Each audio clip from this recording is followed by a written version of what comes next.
গাজার মোড়ে মোড়ে এভাবেই পাহারায় হামাস সদস্যরা। চারপাশে বেশ সতর্ক দৃষ্টি তাদের, সবার কাছেই আগ্নেয়াস্ত্র। ইসরায়েলের সাথে যুদ্ধবিরতি শুরুর দিন থেকেই উপত্যকায় হামাসের এমন টহল চলছে। বলা হচ্ছে উপত্যকার নিরাপত্তা নিশ্চিতে জনগণের অর্পিত দায়িত্ব পালন করছে।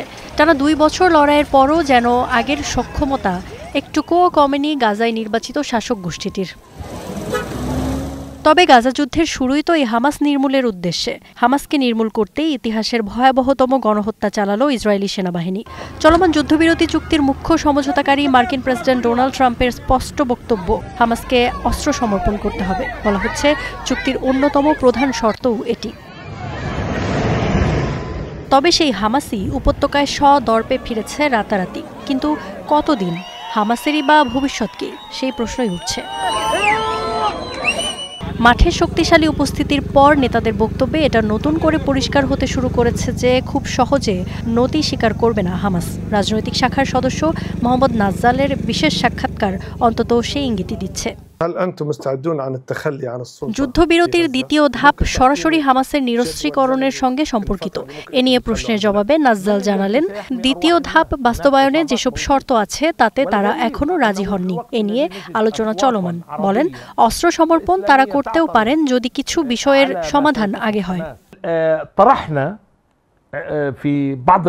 আলোচনার টেবিলে সব পক্ষই খোলাখুলি কথা বলবে, তারপর বলা যাবে এই ইস্যুতে আমাদের অবস্থান কি হবে।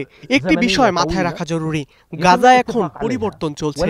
হামাসের পাশাপাশি উপত্যকাটিতে আরো অনেক সশস্ত্র গোষ্ঠী আছে। এমন অবস্থায় বেসামরিক নাগরিকদের নিরাপত্তা কে দেখভাল করবে? তাই হামাসের নিরস্ত্রীকরণের বিষয়টি আন্তর্জাতিক ইস্যু হওয়ার আগে একটি স্থানীয় ইস্যু। যুদ্ধবিরতির এই সময়ে হামাস পুনরায় সংগঠিত হয়ে আবার 7 অক্টোবরের মতো হামলা চালাবে না, সেই নিশ্চয়তা আছে কিনা এমন প্রশ্ন করা হয় নাজ্জালকে। নাজ্জাল সাফ জানিয়ে দেন, যুদ্ধবিরতি আবার যুদ্ধ শুরুর জন্য নয়, গাজা পুনর্গঠনের জন্য। ভবিষ্যতে আরেকটি যুদ্ধের জন্য প্রস্তুত হওয়ার কোনো উদ্দেশ্য হামাসের নেই। এখন লক্ষ্য হচ্ছে গাজাকে পুনর্নির্মাণ করা। উপত্যকাটি যেভাবে বিধ্বস্ত হয়েছে তাতে এর পুনর্গঠনে কমপক্ষে 5 বছর সময় লাগবে। সবাই হাঁপিয়ে উঠেছে। এই যুদ্ধবিরতি 2 পক্ষের জন্যই সংগঠিত হলে হামাস একা হবে না, অপর পক্ষ হবে। তাই ভবিষ্যতে আবার যুদ্ধ হবে কিনা সে প্রশ্ন যদি ওঠে, তাহলে বলবো ফিলিস্তিনের মানুষ স্বাধীন ফিলিস্তিন রাষ্ট্র চায়। যতদিন তা না হচ্ছে ততদিন এই সংকট থেকেই যাবে।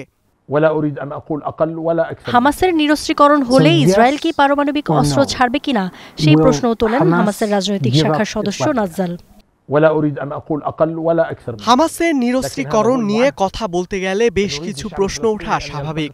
কার কাছে অস্ত্র সমর্পণ করবে হামাস? কেন করবে? ইসরায়েলও কি তাহলে পারমাণবিক অস্ত্র হস্তান্তর করবে? একই অঞ্চলে ইসরায়েলকে যেখানে পরমাণু বোমা অর্জন করতে দেয়া হচ্ছে, ইরান কেন সেই ছাড় পাচ্ছে না?